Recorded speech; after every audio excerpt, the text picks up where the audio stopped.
Arizona RINO Senator Jeff Flake is on his way out of the upper chamber in 2018, purportedly because he felt the presidency of Donald Trump was simply too extreme for him to countenance. In reality, his departure had more to do with the fact that he was so unpopular with the people of his state that he was about to lose his party's primary in the kind of whipping usually only seen in the University of Alabama's homecoming game. But, whatever. The point is that Sen. Flake is determined to make things as miserable for not only the president but also the party that both of them belong to. That's why he just made a symbolic donation to a certain someone that proves he would rather the Democrats control the Senate. In a Twitter post on Tuesday, Flake posted a picture of a campaign donation check to Alabama Democrat Senate challenger Doug Jones in the symbolic amount of $100. Trending, Trump begins demolition of Michelle's proudest achievement, the caption read "Country over Party." If you ask me, publicity over principle might have been a better fit. Let me here state that I don't personally take a position on the accusations against Troy Moore, although they are gravely serious and have certainly made me reassess both the man and my desire to see him in the U.S. Senate. That said, I also find it curious that after a decade and a half of being one of America's most hated public figures, one whose life has been poured over for years by media institutions not necessarily simpatico with his opinions, these very allegations just suddenly happened to surface weeks before the December 12 election, right after he became the Republican nominee. The original position of the Trump administration was that the voters of Alabama should decide, and that's my position, too. If Flake has his doubts about Moore, he could also have taken said position.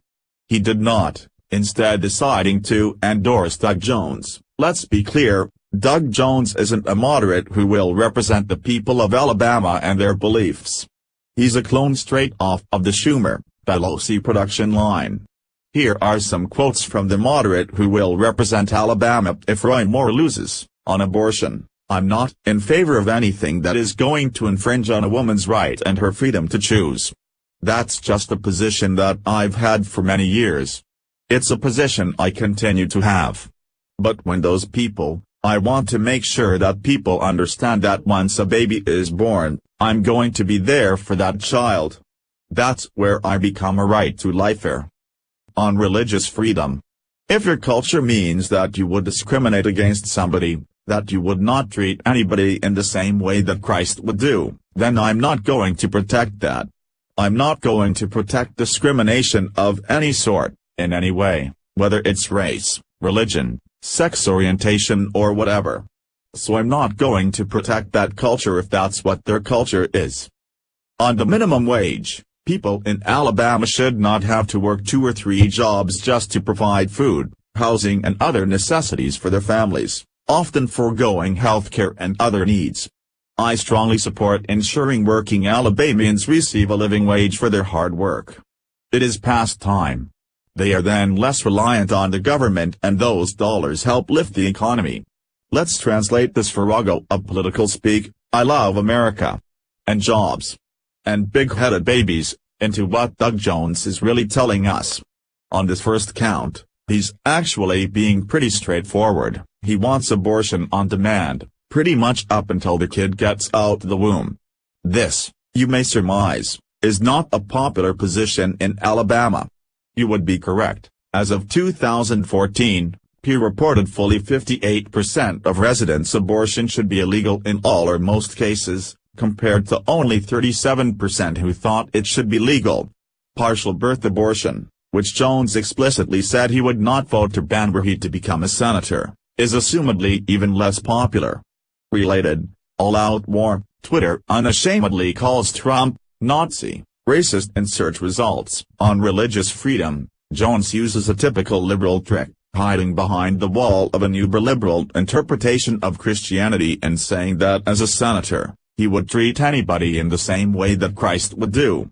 Given his party affiliation, this presumably includes supporting lawsuits against bakers who felt their freedom of religion was being violated by being compelled to bake a cake for a ceremony that was against their religious beliefs. Al-Inri was the litigious sort, Believe it or not, sending people to jail for not using invented gender pronouns, going after religious orders who refused to provide contraception because it was against their beliefs, and other fun stuff. You know, in the same way Christ would do. Then he goes on to talk about how the put upon people of Alabama shouldn't have to work 3 jobs, as they so often do. Statistics aren't cited in this sad-inducing bit of drivel on his website. It's worth noting. During this lachrymose bit of copy, he talks frequently about a living wage. This is more or less a dog whistle for the fight for $15. As we've seen in Seattle, this solves the problem of having to work 3 jobs by having to work no jobs at all, thanks to the scarcity of said jobs. Perhaps educational and social changes outside of the government milieu might be a little more productive, as would setting wages at a level where they're commensurate with the value added by the job. However, that doesn't look so good on a website, so que sera. This is the kind of thing that Jeff Flake feels confident endorsing over a man who is facing 40-year-old allegations that he vigorously denies. If Flake didn't feel comfortable with voting for more, it's worth pointing out that he isn't resident of Alabama and didn't have to say a damn thing.